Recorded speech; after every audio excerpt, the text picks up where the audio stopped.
ડભોઈથી Bodeli છુછાપુરા railway station પર પ્લેટફોર્મના અભાવને કારણે ચાલુ ટ્રેનમાંથી મુસાફરો કૂદકા મારીને પોતાનો જીવ જોખમમાં મૂકી રહ્યા છે।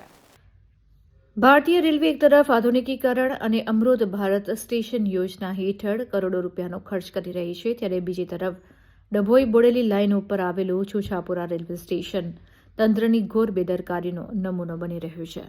અહીં પૂરતા પ્લેટફોર્મની સુવિધા ન હોવાને કારણે દરરોજ સેંકડો મુસાફરોએ પોતાનો જીવ જોખમમાં મૂકીને મુસાફરી કરવી પડી રહી છે।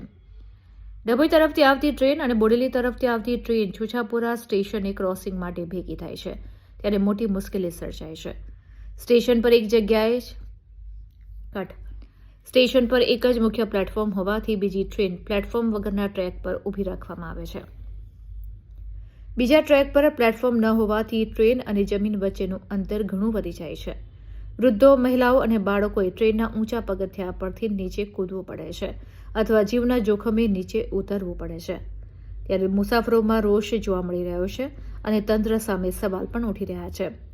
સ્થાનિક મુસાફરો અને દૈનિક અપડાઉન કરતા લોકોની માંગ છે કે અહીં વહેલી તકે બીજા પ્લેટફોર્મની સુવિધા કરવામાં આવે।